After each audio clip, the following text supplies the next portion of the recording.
आदाब, आप देख रहे हैं आलमी सहारा। आइए डालते हैं नजर दिन भर की कुछ अहम खबरों पर। बिहार के साबिक वजीर आला कर्पूरी ठाकुर के यौम पैदाइश के मौके पर प्रोग्राम से खिताब करते हुए बिहार के वजीर आला नीतीश कुमार ने कहा, यह खुशी की बात है कि जननायक कर्पूरी ठाकुर को भारत रत्न से नवाजा गया है। मैं मरकजी हुकूमत और वजीर आजम मोदी को मुबारकबाद पेश करता हूँ। इस मौके पर बिहार के नायब वजीर आला तेजस्वी यादव और आरजेडी सरबराह लालू प्रसाद यादव भी मौजूद रहे। 2007 से लेकर के आई 2023 तक हर साल, पहले कांग्रेस की सरकार या और की सरकार, बाद में अभी जो सरकार है, इन सब लोगों को हम अनुरोध करते रहे, लिखते रहे कि भाई जननायक कर्पूरी ठाकुर जी का भारत रत्न प्रदान किया जाए। अभी लोग नहीं करते थे, लेकिन कल कर दिया है, तो मुझे खुशी है। मैं इसके लिए केंद्र सरकार को और प्रधानमंत्री जी को भी मैं बधाई देता हूं कि उन्होंने स्वीकार कर लिया। जो हम लोगों की मांग थी वो पूरी हुई और देश की लड़ाई तो हम लोग लगातार लड़ते रहे और कई अवसर पर, कभी भी कई अवसर पर इसकी मांग रखी गई। तो ऐसा नहीं, जितने समाजवादी नेता, कोई आरजेडी लालू जी या तेजस्वी यादव भी नहीं, जितने समाजवादी नेता रहे उन सभी लोगों ने लगातार समय समय पर मांग किया। हम लोग तो कांशी राम जी को भी बोलते हैं कि भारत रत्न मिलना चाहिए। अच्छा होता साथ में काशी राम जी को भी मिल जाता तो और भी अपार खुशी होती। मरकजी वजीर दाखिला अमित शाह ने विज्ञान भवन में बिहार के साबिक वजीर आला कर्पूरी ठाकुर से मुताल्लिक एक नुमाइश का मुआयना किया। यह प्रोग्राम कर्पूरी ठाकुर के यौम पैदाइश के मौके पर मुनाकिद किया गया है। मरकजी हुकूमत ने कल कर्पूरी ठाकुर को भारत रत्न से नवाजने का ऐलान किया था। बीजेपी के कौमी सदर जेपी नड्डा और वजीर दाखिला अमित शाह ने मीडिया से बातचीत की।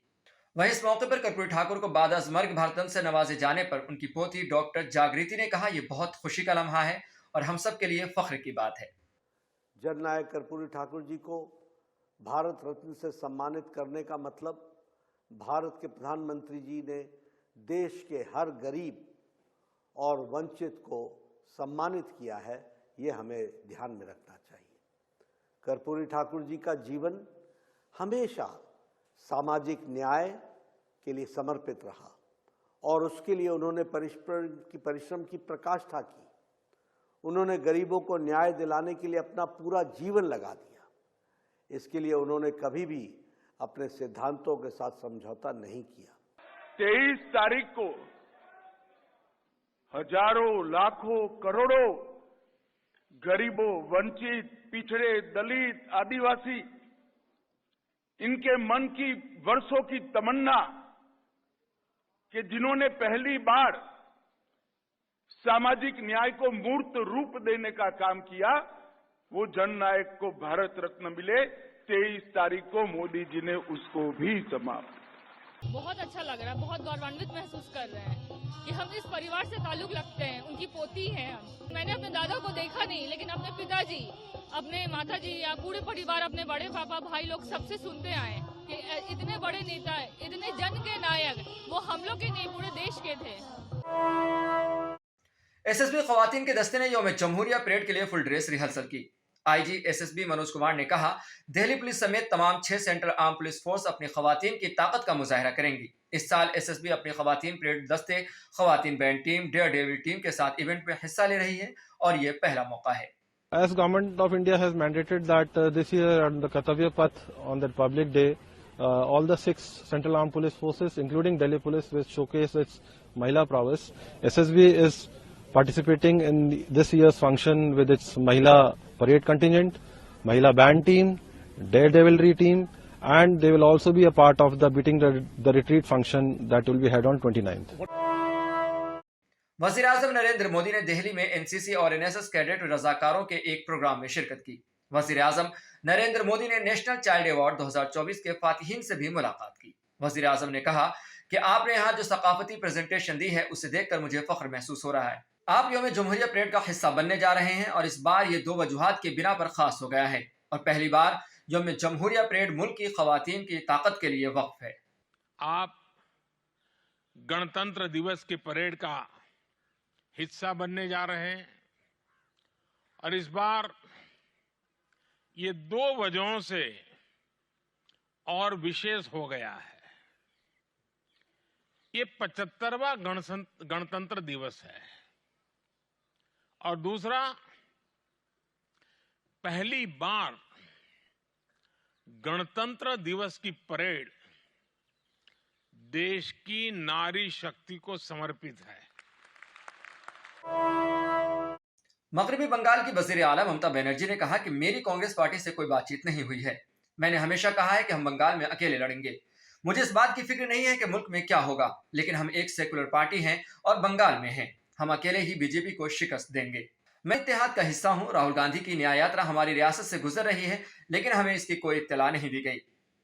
वहीं इस हवाले से कांग्रेस के जनरल सेक्रेटरी केसी वेणुगोपाल ने कहा कि ममता बनर्जी इंडिया की इत्तेहाद की सबसे सीनियर लीडर हैं। हम एहतराम से कह रहे हैं, अगर आपको कोई तशवीश है तो हम कोशिश करेंगे हम उसे बातचीत से हल कर लें। Mamata Banerjee is the senior most leader of India Alliance Party.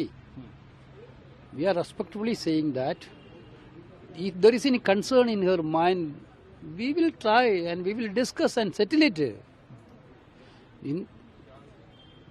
We are having a coalition of 26 parties. Here and there may be some issues. Finally, we will solve every issues. Today, I think that Mamata ji told about the Yatra also, Bharat Jodo Nyaya Yatra also. She's not been but on 15, the Congress President wrote a letter to Mamata ji. Not only Mamata ji, all the 26 parties in the India Alliance. Maharashtra state cooperative MSC bank घोटाले सिलसिले में NSP Sharad Pawar धड़े के रहनुमा रोहित पवार को ED के तलब किए जाने के बाद NCP शरद पवार धड़े के कारकुनों ने ईडी ऑफिस के बाहर एहतजाज किया। NCP के रुकने पार्लियामेंट सुप्रिया सुले ने कहा कि एजादोशुमार बताते हैं कि इस मुल्क में 90 से 95% IT, CBI और ईडी के मामलात अपोजिशन के खिलाफ हैं। एजादोशुमार खुद बोलते हैं।